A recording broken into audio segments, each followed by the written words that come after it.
From our childhood, we're taught that competence equals value. Being strong means having all the answers. Being weak means admitting your mistakes. Our ego is like a protective shield that follows us around and says, you must always be competent. Think about it. When was the last time you admitted that you didn't know the answer? Or how about ask somebody for help? Or even better, genuinely give somebody an apology without using the words but at the end. In these cases, your big ego is costing you learning opportunities, career advancement, deep relationships, growth, and time. I'm Roman, and I've been dealing with an ego for over 20 years.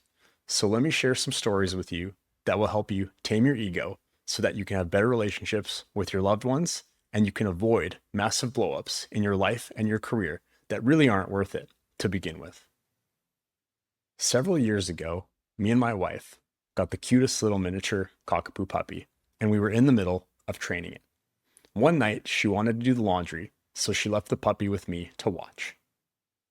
I was on my computer and I was distracted, and before I knew it, the dog had a massive accident on the rug.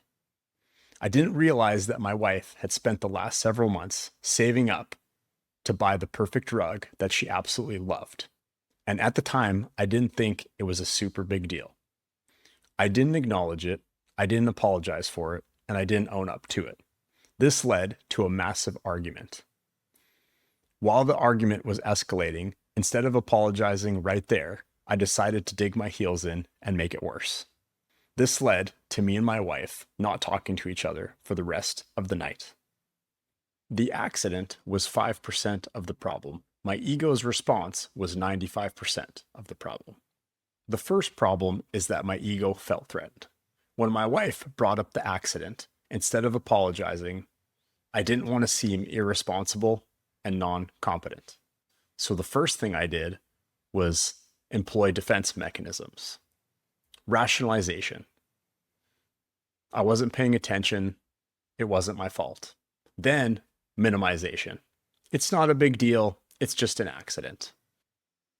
When my excuses weren't accepted, I escalated to arguing over apologizing because I didn't want to seem incompetent. Once in defense mode, I didn't want to back down because my ego didn't want to feel like it was losing. My ego wanted to preserve my self-image of being responsible, having pride, and being right.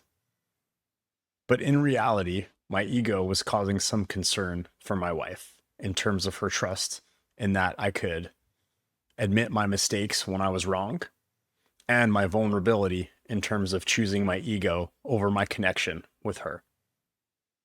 The paradox of it all is my ego thought, if I admit fault, she'll think I'm inadequate.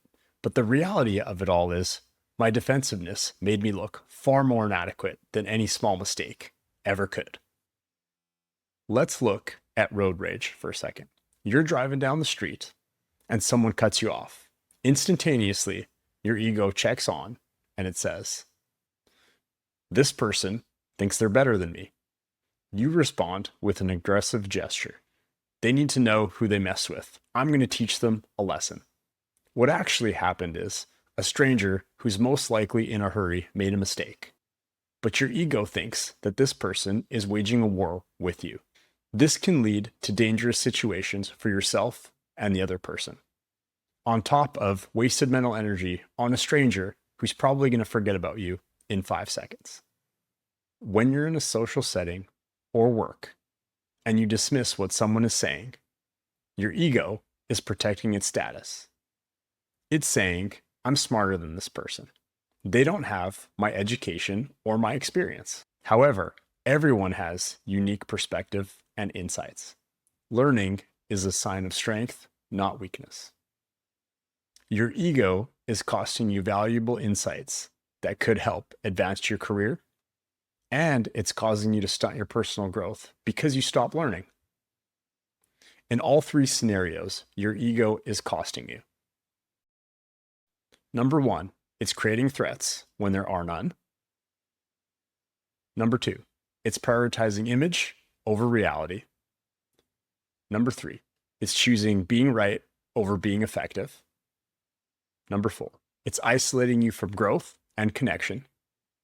Number 5, it's causing you more problems than it solves. On the flip side, a healthy ego acknowledges mistakes without collapsing your identity, sees apologies as strengths, not weaknesses, maintains self-worth while accepting responsibility, chooses connection over being right, and opens your mind and heart to other people's thoughts and feelings. Your big ego isn't protecting you, it's actually destroying you. If you got value from this video, please smash that subscribe button. And please comment down below a situation where your ego got in your way and what you learned from it. All right, this is another episode with Dr. Roman. I hope to see y'all in the next one. Peace.